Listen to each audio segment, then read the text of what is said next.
welcome back to my channel and welcome back to our 12 Days of Budget series. In this series, I am sharing with you guys my best tips for how to live your best life and get your finances in order in 2019. So today I want to share with you guys 4 questions that you need to ask yourself and your accountability partner every single budget meeting. Let's go ahead and get started.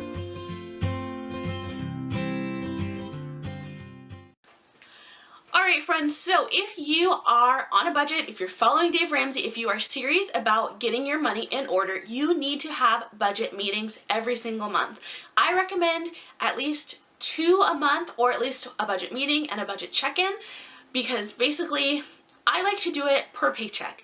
So that's the way that my husband and I do it, but however it works for you, at least have 1 budget meeting a month, and I recommend 2 just to do a check-in, because I think 30 days is a long time to go without looking at your budget, talking it over, thinking about what it is that where it is that you're going, what it is that you want to achieve. So today I want to share with you guys the 4 questions that I think everyone should be discussing and going over at each and every budget meeting to keep yourself on track, to keep you focused, and to keep you hitting those goals. These questions are meant to challenge you. They're meant to also get you just rethinking about what your goals are and how your money is working for you. And it's meant to really get you telling your money where to go and being very purposeful with what your money is doing throughout the month. So the first question that I suggest you ask is, what do we need to change this month or this pay period? Now this can be either a positive or like something that you're learning from the last pay period or the last month.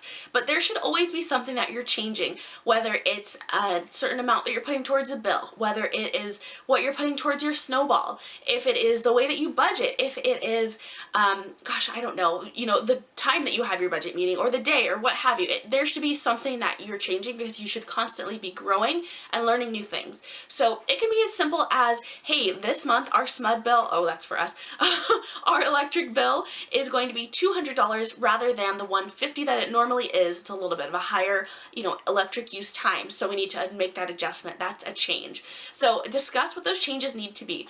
I think the biggest downfall that a lot of people have with their budget is assuming that things stay the same. Your budget is super fluid because it's constantly changing, because your life is constantly changing. So sometimes those changes are big and sometimes they're small, but really discussing those and figuring out what it is that you need to do to make the changes is super important. So let the first question you discuss be, what changes do we need to make this month? The second question that you should be asking is, what are our goals for the month?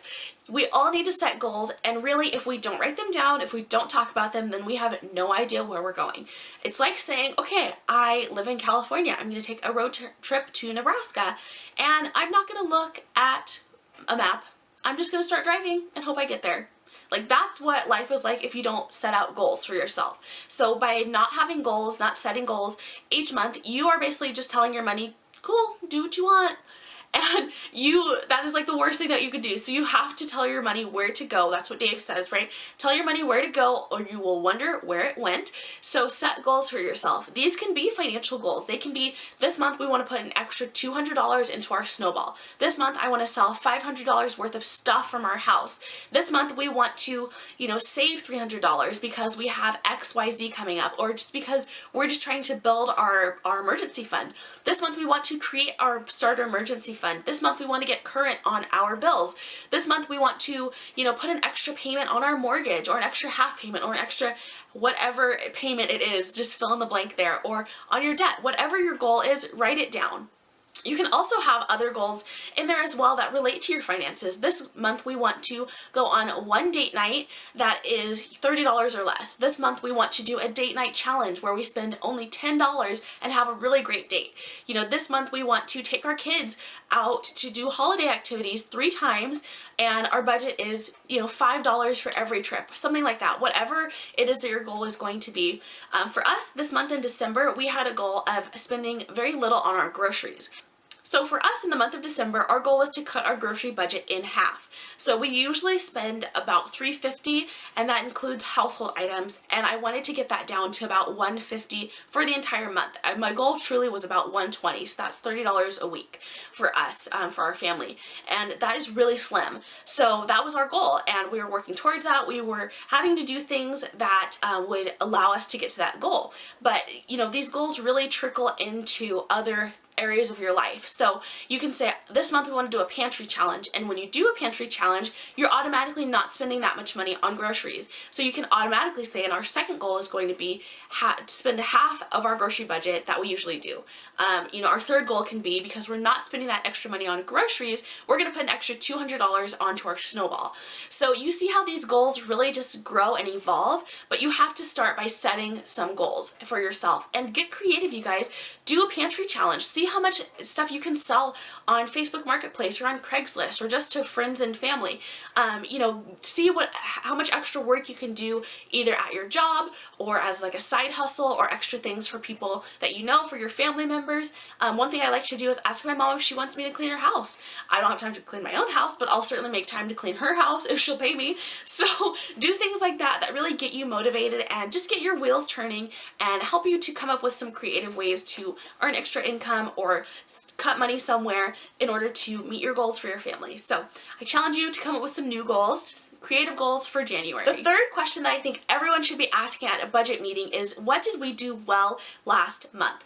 I am a big proponent of positive reinforcement.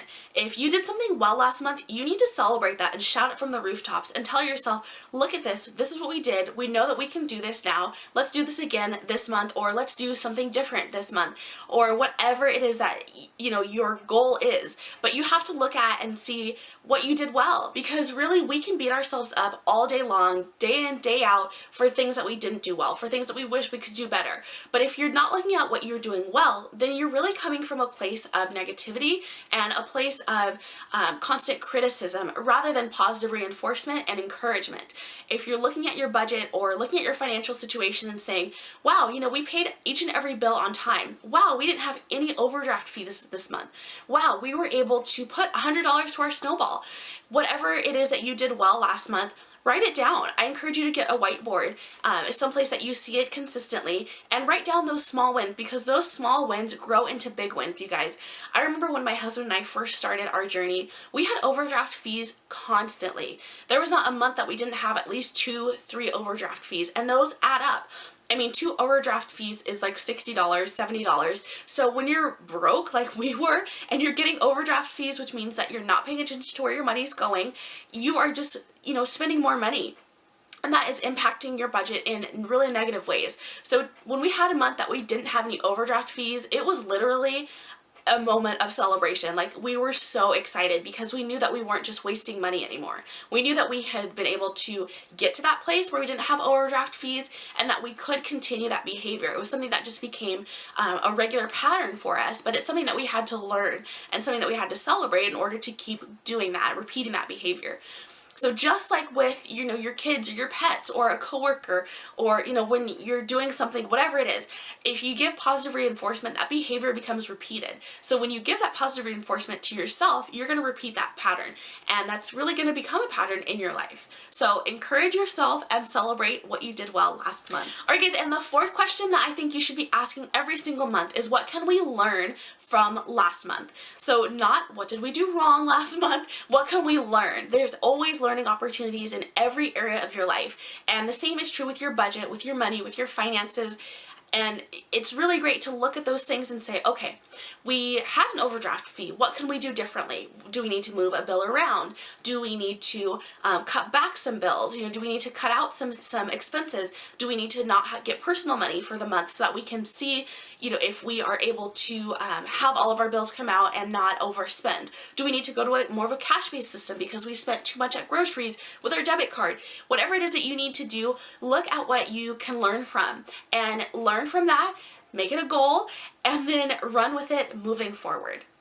So guys, those are the 4 questions that I think everyone should be asking at every single budget meeting. I really feel like these questions help you to analyze not only how you spent your money, but how you want to spend it, what you want to achieve, what you want to see happen with your finances and with your family. And it also gives you a lot of room for celebration.